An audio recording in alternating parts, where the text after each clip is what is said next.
오늘은 원전 관련주들 중심으로 차트를 공부해 보겠습니다. 먼저 뉴스 하나를 보고 가겠습니다. 앵커님 나오세요.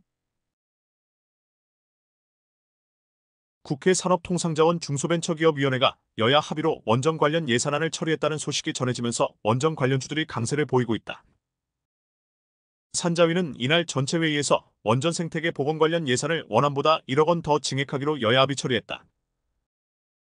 구체적으로 원전 생태계 금융 지원 1,500억 원, 혁신형 소형 모듈 원자로 기술개발 사업 329억 원, 원자력 생태계 지원 사업 112억 원, 원전 탄력 운전 기술개발 35억 원 등의 예산이 포함이 되었다. SMR 제작지원센터 구축 사업은 정부가 편성한 54억 800만 원에서 1억 원이 늘어났다. 한동훈 대표는 드디어 민주당도 탈원전 정책이 잘못된 것임을 인정했다. 우리나라가 탈원전을 지속했더라면 지금 AI 인공지능 혁명의 문턱에서 망연자실했을 것이다. 지금 그런 나라가 많지만 우리는 참 다행이다. 라고 언급하며 원전에 대한 정책 지원 성과를 과시했다. 이러한 정책 발언에 힘을 싣는 호재 소식이 앞서 전해지기도 했다. 지난달 체코 반독점 당국이 한국수력원자력 원전 건설 사업 우선협상 대상자 선정과 관련한 미국 웨스팅하우스 등의 이의 제기에 대해 기각 결정을 내린 바 있다. 체코 반독점 사무소는 미국 웨스팅하우스와 프랑스 전력공사의 이의 제기와 관련해 두 회사의 제안에 대한 절차는 대부분 종결됐고 나머지는 기각됐다며 두 업체가 이 결정에 항소할 수 있다고 밝혔다. 웨스팅하우스와 EDF는 한수원의 계약 이행 불능 등을 주장하며 우선협상 대상자 선정이 공공조달의 기본 원칙을 어겼다고 이의를 제기했다. 그러나 체코 반독점 사무소는 이의를 제기할 권한이 없다고 판단해 종결 처분하고 보조금 규정 위반 등 나머지 관련 사안에 대해서도 기각하기로 결정했다. 이뿐만이 아니다. 아마존 등 빅테크 기업들이 소형 모듈 원전 SMR 투자에 나서며 급등한 원전주의 상승 불씨가 꺼지지 않고 있다. 원전 확대 공약을 제시한 도널드 트럼프 대통령이 재집권에 성공함으로 국내 원전 산업의 부흥이 예고되어지기도 한다. 이에 힘입어 원전 및 기자재 사업을 영위 중인 국내 상장사들이 견조한 주가 흐름을 보이고 있다. 글로벌 빅테크의 원전 투자 발표로 원전 사용 확대 기대감이 반영된 것으로 보인다. 아마존은 도미니언 에너지와 소형 원자로 개발을 위한 계약을 체결했다고 발표했다. 인공지능 AI 데이터 센터 운영을 위한 전력을 확보하기 위해서다. 앞서 구글과 마이크로소프트 역시 원전 기업들과 전력 공급을 위한 계약을 맺었다. 트럼프 전 대통령은 제조업 일자리 증가를 주요 정책으로 내세우며 금리 인상 부담을 완화하면서도 상대적으로 저렴한 에너지인 원전 활성화가 필요하다고 주장한 바 있다. 황준호 상상인증권연구원은 기후 등으로 안정적인 전력 공급이 어려운 신재생에너지와 달리 원자력은 24시간 내내 전력 공급이 가능한 데다 정치적으로 양극화된 상황에서 초당적으로 지지를 확보한 만큼 한동안 원전 테마 상승세는 지속할 것이라고 말했다. 이러한 기대감은 기대감만으로 그치지 않고 있다. 실내로 BHI가 사우디아라비아에 대규모 플랜트를 공급하며 해외 시장 공략에 박차를 가하고 있다. BHI는 두산에너빌리티와 약 1,221억 원 규모의 액화천 연가스 복합화력발전 배열회수 보일러 공급 계약을 체결했다. 사우디 수도 리야드 인근 두루마 지역에 건설될 1800메가와트급 복합화력발전소에 HRSG 3기를 공급하게 된다. 앞서 BHI는 사우디 타이바카심 2개 지역에 건설되는 복합화력발전소에 600메가와트급 HRSG 총 6기를 공급하기로 했다. 타이바카심 발전 프로젝트는 3600메가와트급 액화천 연가스 복합화력발전기 총 6기를 건설하는 사업이다. 총 사업비만 80억 달러 약 10조 원에 달하는 초대형 프로젝트다. HRSG는 복합화력발전의 핵심 기기 중 하나다. 가스터빈에서 발생하는 배열을 회수해 스팀터빈을 가동하는 역할을 담당한다. 원자력 발전과 함께 탄소 중립을 실현하기 위한 친환경 발전 기기로 평가받는다. HRSG의 원천 기술을 보유한 BHI는 국내에서 유일하게 500메가와트 이상 대형 HRSG 상업운전 실적을 확보한 업체다. HRSG는 복합화력발전소 가스터빈에서 나오는 배기가스의 열을 이용해 증기를 생산하는 설비다. 발전 효율을 높이는 데 필수적인 장치로 발전소 건설 시 수요가 높다.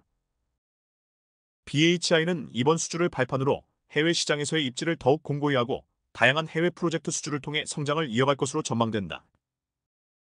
글로벌 환경 규제 강화에 따라 친환경 발전 설비에 대한 수요가 증가하면서 HRSG 시장은 더욱 성장할 것으로 예상된다.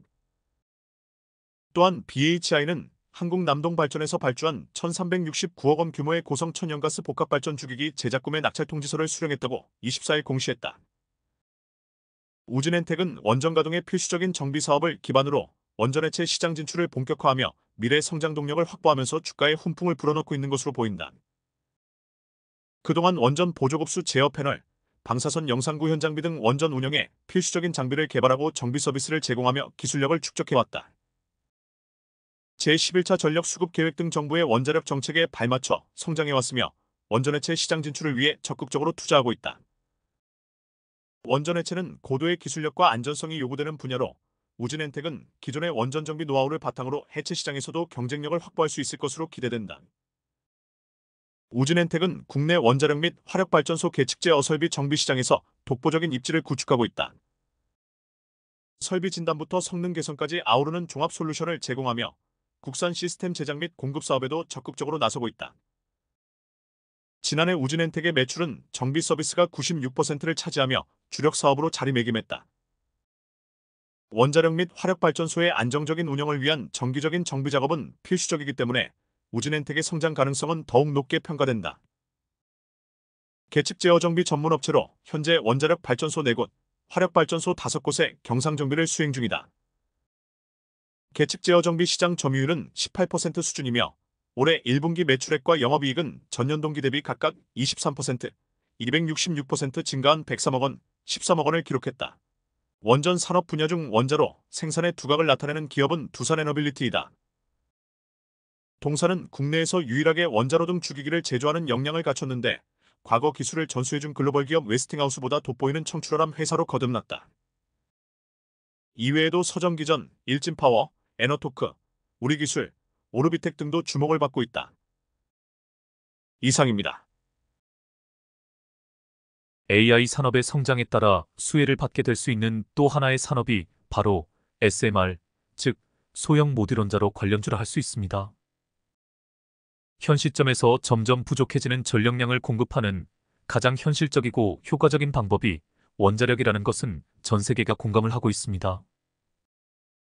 SMR은 이러한 원자력 발전소의 단점을 보완한 발전 방식이라고 할 수 있습니다. 원자력 발전소는 출력 조절이 어렵고 원자로를 식히는 방법이 한정적이며 발전소 건설 비용이 비싸다는 단점이 있습니다. 또 원자로를 식히기 위해 바다 주변에 세워야 하는 등 입지가 제한적이라는 단점도 있습니다. 이에 반해 SMR은 규모가 작아 출력 조절과 원자로 냉각이 용이한 편입니다. 또한 원자로 냉각이 용이하여 바다에서 냉각수를 끌어올 필요가 없기 때문에 입지 선정도 자유롭다는 장점이 있습니다. 건물 관리가 원자력 발전소에 비해 유리해 방사능 유출 등에 대한 문제도 적은 편입니다. 건설 비용도 적게 들고 건설 기간도 짧아 AI 데이터 센터에 전력을 공급하기에 안성맞춤입니다. AI 발전으로 빅테크 기업들이 데이터 센터를 거대하게 만들고 있고 자연스럽게 전력 공급 문제가 크게 대두되고 있습니다. 아무리 빅테크 기업이라도 원자력 발전소를 직접 짓는 것은 허가나 관리 등에서 문제가 될 수 있으나 이 같은 소형 원자로는 건설과 관리가 훨씬 용이하기 때문에 기업이 직접 짓는 것도 가능할 수 있습니다. 앞으로 AI, 전기차, 빅데이터 등 전력이 많이 소모되는 산업들의 규모가 커짐에 따라 전력 공급을 용이하게 해주는 SMR 산업은 점차 발전할 수밖에 없습니다. 이런 이유로 구글, 마이크로소프트, 챗GPT 개발사인 오픈AI 등이 소형 원전을 이용하기 위한 계약을 최근 체결하였습니다. 여기에 더해 아마존이 소형 모듈 원자로 개발에 5억 달러 이상을 투자하여 도미니언 에너지, 에너지 노스웨스트, 엑스에너지 등의 소형 원자로에서 전력을 공급받기로 했다고 발표하였습니다. 아마존은 클라우드 서비스 분야 세계 1위로 꼽히는 아마존 웹서비스 데이터 센터를 현재 운영하고 있어 엄청난 전력 공급이 필요한 상황에 있습니다. 이처럼 SMR 소형 원전 산업이 성장하고 빅데이터 기업들이 너도나도 투자에 뛰어들면서 미장에서도 관련 종목들의 주가가 크게 상승하고 있습니다. 이와 더불어 우리 주식시장에서도 원전 및 전력 관련주들의 상승세는 지속될 것이라고 보고 있습니다. 저는 이제 시작이라고 봅니다. 전에도 이야기했지만 제약바이오, 조선, 방산 그리고 원자력 섹터에 속한 기업들의 발전 가능성은 무궁무진하다고 봅니다. 물론 옥석을 가려내야 하는 문제가 있지만 우리가 이 섹터에 속한 종목들을 유심히 관찰해야 하는 이유는 충분하다고 생각합니다. 특히 주포의 핸들링이 뚜렷하게 나타나는 종목들은 단기적인 트레이딩 관점에서 접근할 수 있습니다. 차트로 가보겠습니다. 두산에너빌리티입니다. 지나간 차트입니다. 여기서부터 차트 공부를 해보겠습니다. 과대 낙폭이 보입니다. 과대 낙폭 이후 상황을 잘 관찰을 해야 한다고 했습니다. 제가 표시를 해보겠습니다. 과대 낙폭 이후 21선 위로 캔들이 안착한 자리입니다. 이 종목은 우량주입니다. 어떤 주포 세력 하나의 핸들링에 좌지우지 되기보다는 시황에 따라 대세의 흐름을 따라가는 종목이라 할 수 있습니다. 21선 안착 이후에도 뚜렷한 시그널 캔들이 보이지 않습니다. 어떤 특정 주포 세력이 관리하는 종목이 아니기 때문입니다. 여러 기관이나 외국인들의 복합적인 매수세가 주가를 견인하는 경향이 강한 종목입니다. 그러므로 시그널 캔들이 없더라도 21선 안착이 주요한 타점의 근거로 활용되어집니다. 추세선도 그어보겠습니다. 보시다시피 추세가 전환되어진 것도 확인이 되어집니다. 우량주의 경우 21선 안착과 추세 전환, 이 두 가지를 확인하고 타점을 잡으면 거의 실패가 없습니다. 다음 상황을 보겠습니다. 좋은 상승 흐름을 이어가다가 저항에 가로막혀 흘러내리기 시작을 했습니다. 매도 타이밍입니다.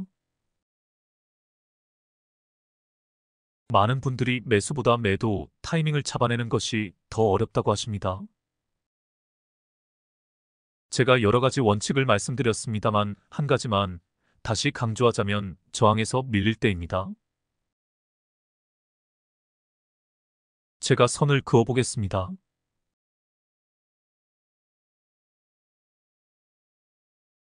지지와 저항이야말로 주가 변동의 제1원칙입니다. 지지라인을 잘 지켜주던 주가가 지지라인에서 바로 튀어오를 때 매수하면 됩니다. 반대로 저항라인에서 전전긍긍하던 주가가 저항라인에서 밀리자마자 매도하면 됩니다. 이것이 무릎에서 사서 어깨에서 판다라는 명언이 의미하는 바입니다. 다음 상황을 보겠습니다. 반등하려는 기미가 보이고 있습니다. 하지만 아직 21선 위로 캔들이 안착을 했다고 보기는 어렵습니다. 대신 긍정적인 시그널 두 개가 보입니다. 제가 표시를 해보겠습니다.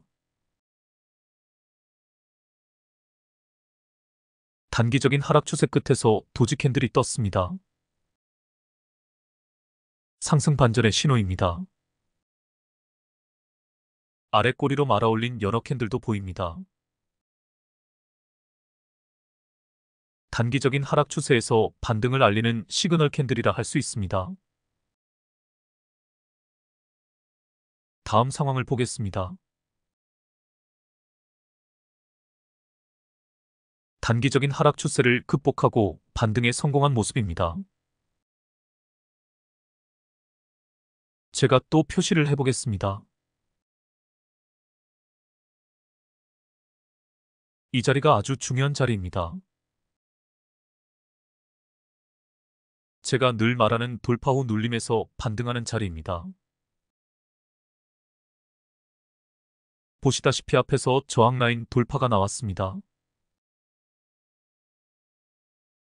시황이 뒷받침이 되면 바로 치고 가는 경우도 있지만 이렇게 돌파 후 눌림이 나오기 마련입니다. 눌릴 때 대개는 저항 라인을 터치하고 반등을 많이 합니다. 하지만 이렇게 저항 라인을 깨고 내려오는 경우도 있습니다.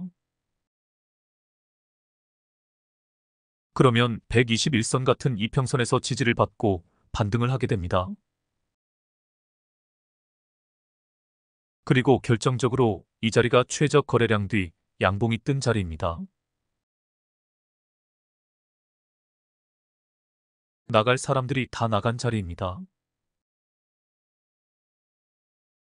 더 이상 팔 사람들이 없는 자리입니다. 반등하는 자리를 찾을 때 최저 거래량 뒤 양봉을 잊지 마시길 바랍니다. 이후 최근 4거래일 동안 거래량이 터지면서 급상승을 했습니다. 이제 조정이 나올 것입니다. 급등 후 조정이라는 공식이 적용되는 자리입니다. 기준선과 캔들의 이격이 많이 벌어진 것도 보입니다. 제가 저항 라인도 확인을 해보겠습니다. 기가 막힙니다. 정확히 전고 라인에서 밀리는 모습입니다. 급등 후 저항에서 밀릴 때 매도하면 됩니다. 급등 후 고점에서 윗꼬리는 항시 매도 신호입니다. 급등 후 고점에서 윗꼬리가 2개 연속으로 출현하면 90%의 확률로 매도 신호가 됩니다. 윗꼬리 2개가 출현하기 전에 눈치 빠르게 매도하는 것이 현명합니다. 다음 상황을 보겠습니다.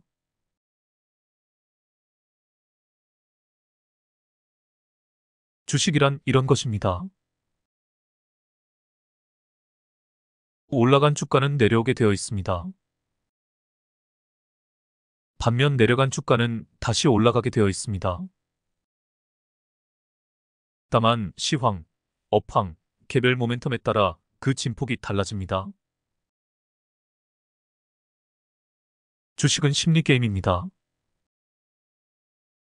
시장의 심리가 하락으로 돌아서면 그 누구도 되돌릴 수 없습니다. 반면 광풍이 불면 상승세를 그 누구도 막을 수 없습니다. 그러므로 흐름을 탈 줄 알아야 합니다. 상승 초입에서 진입해서 하락 초입에서 빠져나오면 됩니다. 아차 하다가 매도 타이밍을 놓치면 이렇게 됩니다. 물론 존버하는 방법도 있습니다. 시황을 읽어낼 줄 알고 상승 모멘텀을 분석할 줄 알게 되면 참고 기다리면 됩니다. 하지만 단기 트레이딩은 타이밍의 예술입니다. 사야 할 때 정확히 사서 팔아야 할 때 정확히 팔고 나오면 됩니다. 생업에 바쁘시더라도 2단기 트레이딩 연습을 단주로 꾸준히 하셔야 합니다. 그래야 주가 변동의 원리를 몸으로 체득을 하게 됩니다. 그래야 실력이 늡니다. 사실 중장기 투자는 차트를 볼 필요가 없습니다. 업황 반전의 시기를 정확히 캐치해서 상승 모멘텀이 좋은 종목을 골라 각 섹터의 대장주에 묻어놓으면 됩니다. 지난번에 한번 이야기했듯 달리는 호랑이 등에 올라타면 그뿐입니다. 제가 이 종목에 대해서도 차트 분석이 끝나고 나서 다시 언급을 하겠지만 이 종목도 중장기 관점에서 충분히 투자를 고려해 볼 만한 종목입니다. 제가 예언하건대 2년 내지 3년 묵혀두면 지금 가격에서 최소 3배 내지 4배의 수익을 얻을 수 있는 종목입니다. 제가 이 종목의 상승 모멘텀을 분석하여 내린 결론입니다. 저도 이 종목에 투자를 고려하고 있습니다. 다만 시드를 어느 정도로 정하고 들어가야 하는지 고민 중입니다. 여하튼 중장기 투자는 차트상 쏘파동에 연연해 하지 않아도 됩니다. 대인의 품격으로 투자를 하면 그만입니다. 하지만 단기 트레이딩은 전혀 다릅니다. 앞에서 이야기한 것처럼 차트를 정확히 분석해서 기가 막힌 매수, 매도, 타점을 잡아내야 합니다. 그럼 이제 지금 상황에 대해 검토를 해보겠습니다. 매수 타점이 나왔나요? 일단 지지라인을 확인을 해보겠습니다. 기가 막힙니다. 정확히 지지라인을 터치하고 반등을 합니다. 마지노선까지는 주가가 떨어지지 않고 반등을 하고 있습니다.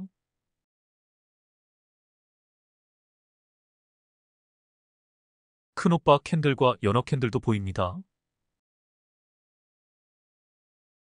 틀림없는 반등 타이밍입니다. 불안하면 좀 더 기다려 보아도 됩니다. 다음 상황을 보겠습니다. 이 정도면 누가 보아도 반등이 시작된 것을 알 수 있습니다. 물론 여기서 다시 조정이 나오면서 쌍바닥을 찍고 다시 올라갈 수도 있습니다. V자 반등을 하느냐, 쌍바닥을 찍느냐, 삼중바닥을 찍느냐 하는 것은 시황과 관련이 있습니다. 시황이 뒷받침이 되면 바로 치고 가면서 V자 반등을 합니다. 그렇지 못하면 조정이 나오고 나서 쌍바닥을 찍고 갑니다. 그래서 차트만 보지 말고 제가 시황 공부, 종목 공부를 하시라고 권고를 드리는 것입니다. 지금 이 시점이 과거 시점이기는 하지만 앞에 뉴스에서 나온 것처럼 지금 원전 관련 섹터 전체의 분위기가 좋습니다. 그래서 지금 시황에 의거하면 이 차트가 현재 시점이라면 V자 반등을 하는 것입니다. 다시 한번 강조드립니다. 차트는 중요도로 따져서 세 번째입니다. 첫 번째는 시황입니다.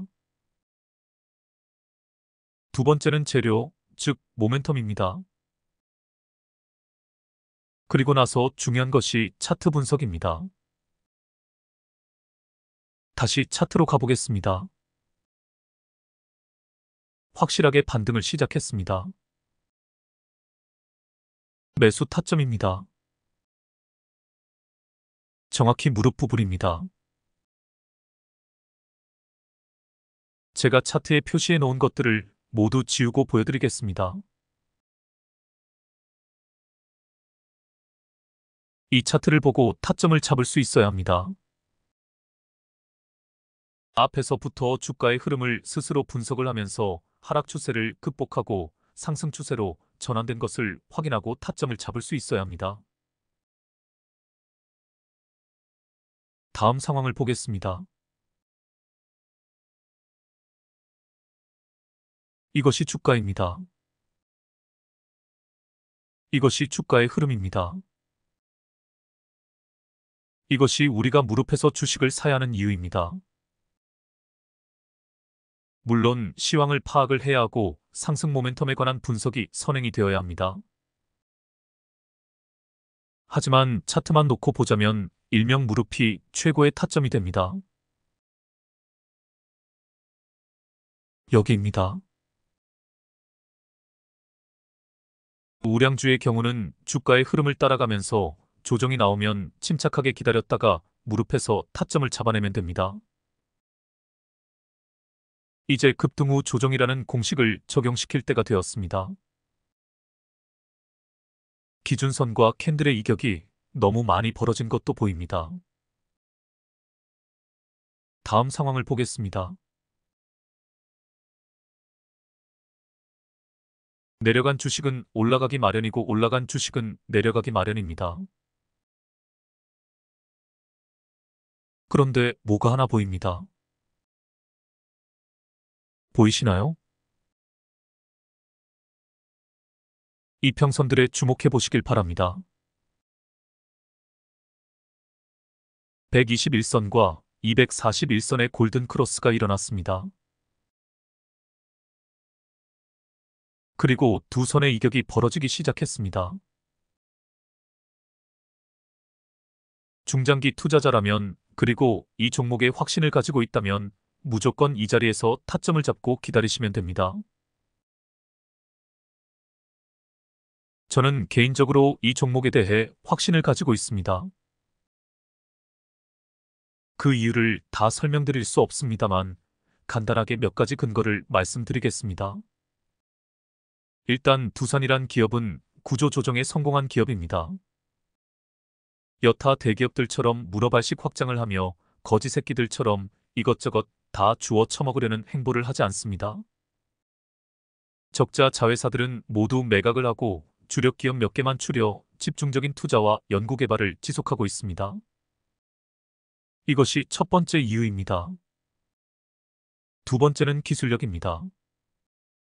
원전 건설 기술에 있어서 세계적인 수준의 기업입니다. 그뿐만이 아닙니다. 제가 이 기업을 우수하다고 평가하는 이유는 끊임없이 관련 기술들을 개발하고 있다는 점입니다.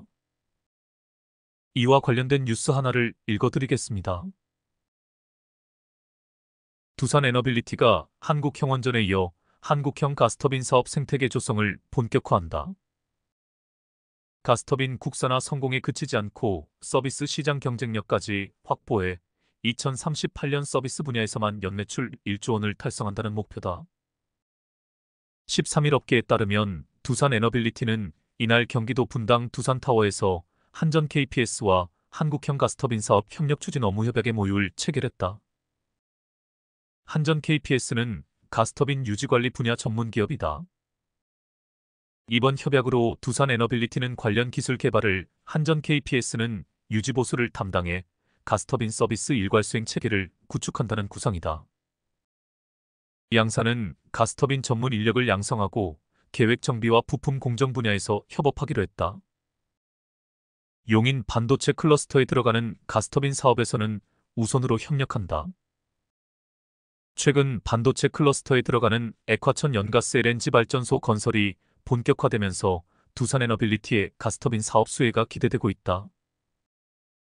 글로벌 가스터빈 서비스 시장 공략을 위한 전략적 협의체인 한국형 가스터빈 팀 코리아도 결성한다. 제작사 수준으로 기술을 끌어올려 국내외 가스터빈 정비 사업에서 우위를 선점하기 위해서다. 두산 에너빌리티는 2019년 가스터빈 첫 국산화에 성공한 데 이어 최근 해외 기업들에 의존해왔던 가스터빈 서비스 사업 국산화에도 나서고 있다. 가스터빈 서비스 사업은 제품 판매 후에도 지속적으로 매출과 수익을 창출할 수 있어 경영 안정화에 기여할 수 있다.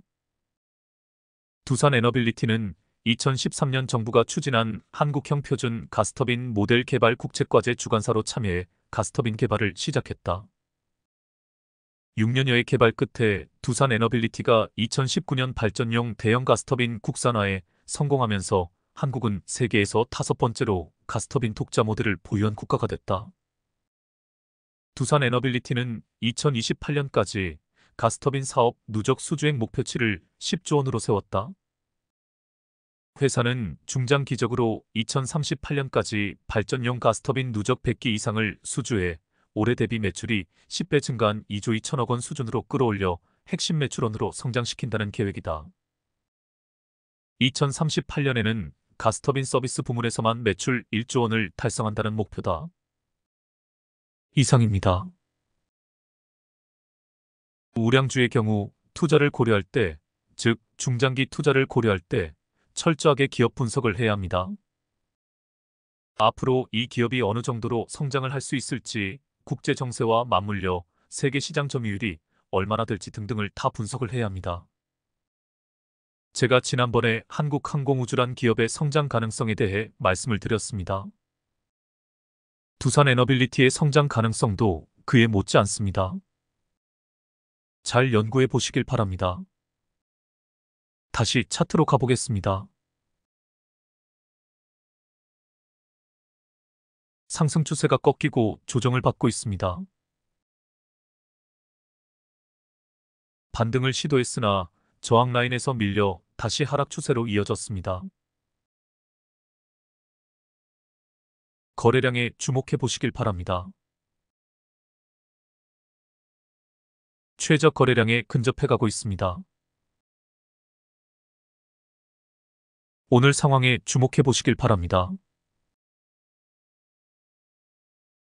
거래량은 어제에 비해 줄었으나 가격은 소폭 상승을 했습니다. 팔고 나갈 사람들은 다 나가고 살 사람만 남은 상태입니다. 다음 상황을 보겠습니다.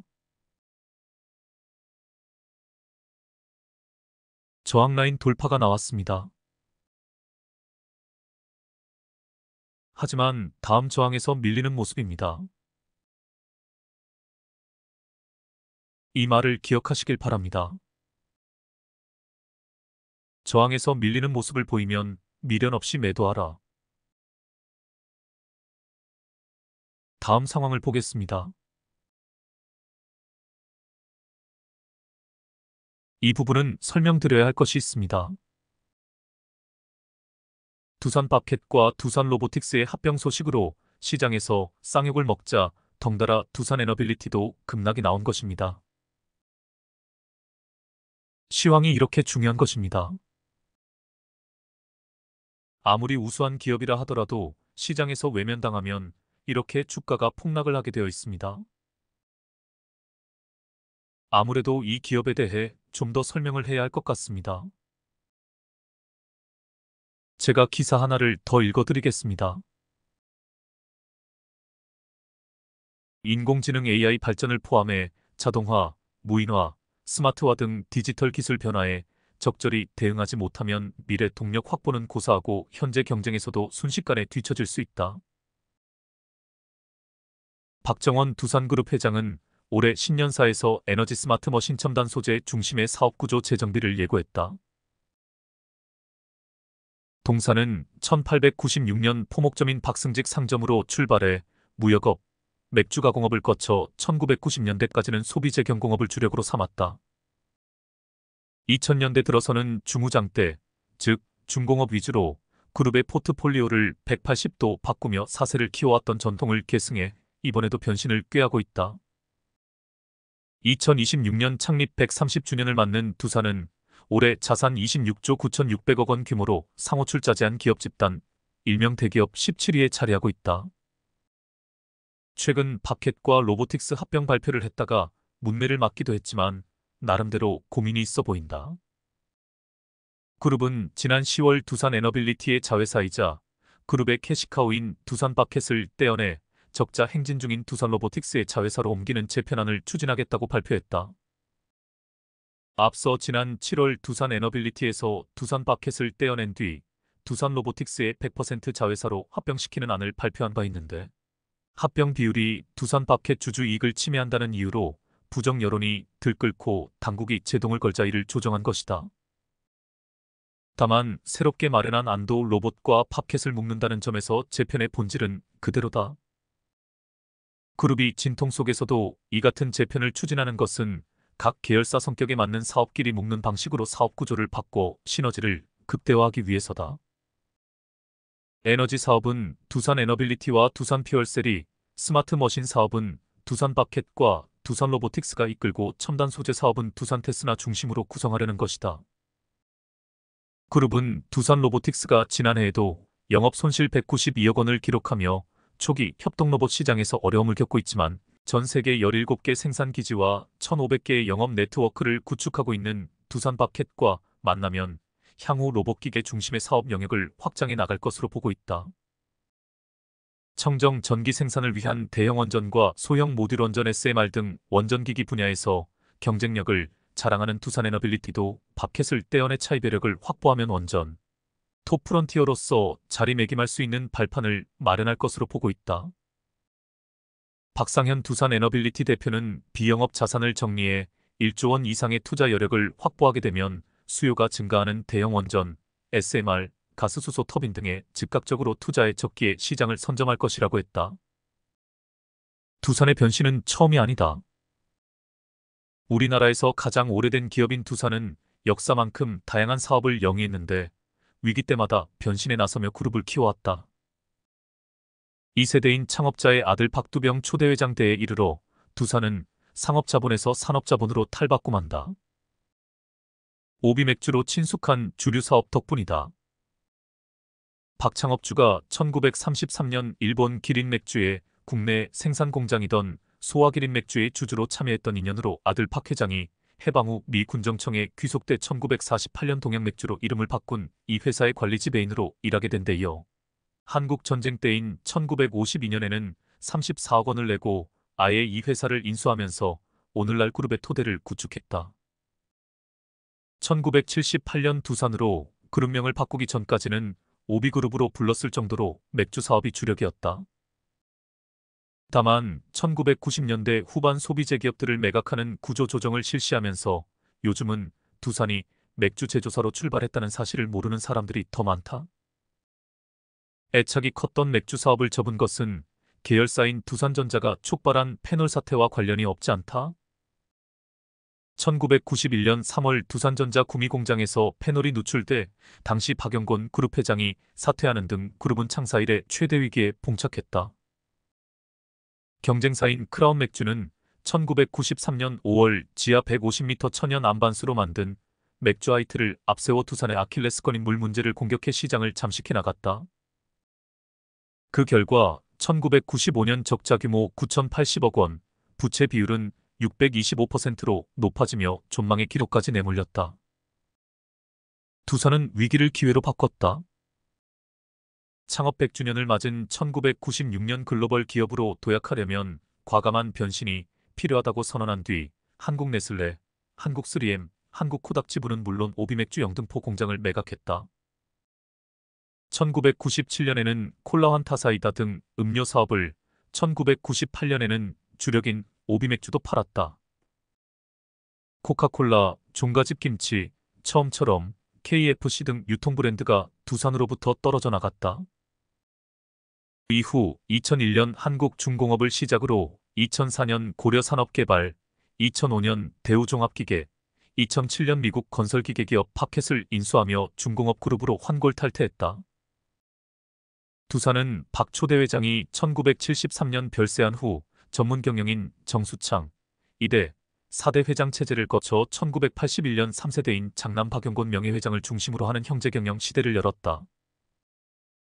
두산은 역대 그룹 회장인 박두병, 정수창, 박영성, 박영만 회장이 27년여간 대한상공회의소 회장직을 도맡으며 재계 리더 역할을 했다. 1990년대 그룹의 가장 큰 위기가 1991년 구미국 가산업단지에서 두산전자가 일으킨 낙동강 페놀 오염 사건이었다면 2000년대 들어서는 형제의 난으로 어려움을 겪었다. 2005년 차남 박영호 6대 회장이 3남 박영성 7대 회장 취임에 반발해 검찰에 그룹의 경영 비리를 고발하는 진정서를 제출하면서다. 검찰 수사 결과 두산그룹은 10여 년간 326억 원의 비자금을 횡령한 것으로 밝혀졌다. 총수일가와 전문 경영인 등 14명이 불구속 기소됐고 차남인 박 전 회장은 가문에서 제명됐으며 2009년 자택에서 극단적인 선택을 했다. 2007년에는 당시 국내 인수합병 역사상 최대인 49억 달러, 현 환율 기준 약 6조 8천억 원을 주고 인수한 팝켓이 캐시카우가 되었으나 이후 한동안 승자의 저주에 시달리기도 했다. 이듬해 글로벌 금융위기가 닥치자 차인 매수 방식으로 인수한 이자 비용이 커지면서 그룹 재무구조가 악화됐다. 급기야 2020년 두산건설 대규모 미분양 사태와 정부의 탈원전 정책으로 인한 두산중공업의 사업 실적 악화는 유동성 위기로 이어져 그룹을 채권단 관리 체제로 밀어넣었다. 엎친 데 덮친 격으로 코로나19 팬데믹 영향에 따라 단기채, 차환마저 막히자 두산은 채권단에 긴급 운영자금 지원을 요청했다. 위기 속에 등판한 사람이 2016년 취임한 4세대 장손 박정원 두산그룹 10대 회장이다. 2020년 당시 KDB산업은행과 한국수출입은행 등 채권단은 두산의 핵심 계열사를 매각하는 고강도 자구책을 요구했다. 이에 따라 2년간 3조 원 규모의 자산을 매각하는 구조조정을 단행했다. 알짜인 두산인프라코어를 HD현대에 넘긴 이유도 이런 배경에서다. 그 결과 지배구조는 주식회사 두산, 두산중공업, 두산마켓으로 바뀌었다. 2021년에는 두산건설 지분을 사모펀드에 매각해 그룹에서 분리했다. 박 회장은 2022년 채권단 관리 체제를 조기 졸업한 후 그룹의 재도약을 위한 미래 성장 동력 마련에 주력하고 있다. 두산에너빌리티는 체코원전 최종 수주를 위해 뛰고 있다. 체코 두코반이 원전 최종 계약이 체결되면 두산 스코다파워에서 생산하는 증기터빈을 공급할 예정이다. 두산에너빌리티는 향후 총 10기의 대형 원전 수주 가능성을 예상한다. SMR 분야에선 향후 5년간 약 62기 수주를 목표로 수립하고 적극적인 시설 투자를 통해 연 20기 규모의 SMR 제작 시설을 확충할 계획이다. 이상입니다. 보시다시피 우여곡절을 많이 겪은 기업입니다. 사실 우리나라 대기업들의 성장 과정을 들여다보면 정말 가관이 아닐 수 없습니다. 경영권 분쟁부터 시작해서 기행적인 경영운영, 비자금 조성, 배임 혐의, 횡령 혐의, 정치권과의 커넥션과 상납 등 지저분하기 그지없습니다. 이런 과정을 거치지 않은 기업이 하나도 없을 정도입니다. 이런 기업 문화가 쇄신되어야 함은 자명한 현실입니다. 가야 할 길이 멀지만 자이든 타이든 두산이란 기업이 구조조정 과정을 거친 것은 틀림없는 사실입니다. 주력 기업의 사업 역량을 집중시키려고 노력하는 것도 보입니다. 두산에너빌리티의 미래 전망에 대해 긍정적으로 평가하는 가장 큰 이유는 사업의 방향성입니다. 삼성전자가 위기에 처한 가장 큰 이유는 사업의 방향성을 잘못 잡았기 때문입니다.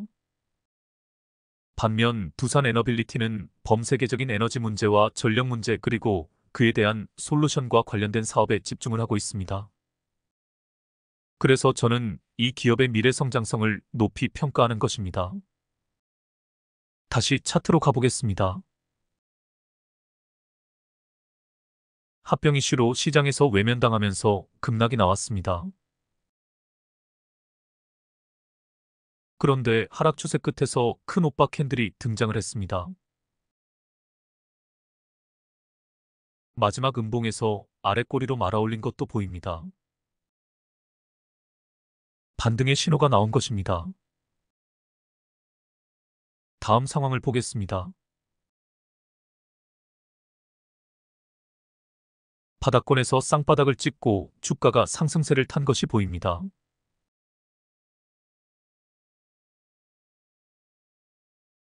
이 부분에 주목해 보시길 바랍니다. 이 자리가 얼마나 중요한 자리인지 한눈에 알 수 있습니다. 앞에서 3번이나 저항에서 밀렸던 자리를 돌파한 상황입니다. 이 자리가 돌파 매매 타점입니다. 돌파 후 눌림에서 반등하는 자리를 노려야 할 때가 있고 돌파 후 바로 타점을 잡아야 할 때가 있습니다.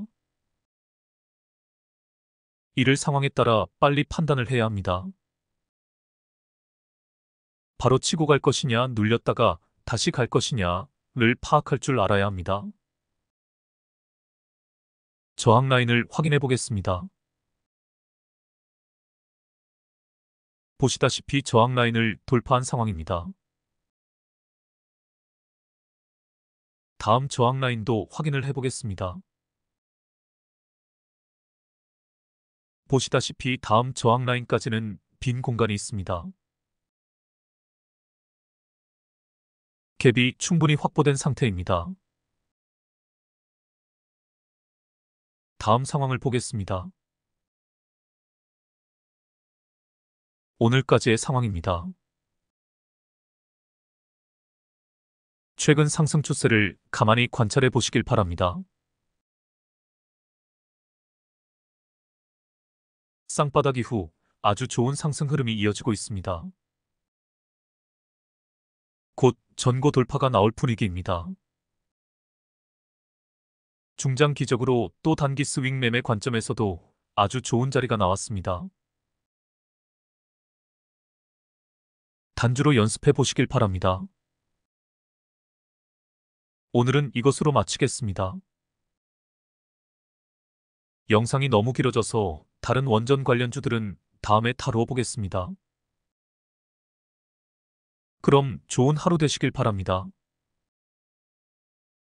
다음에 뵙겠습니다.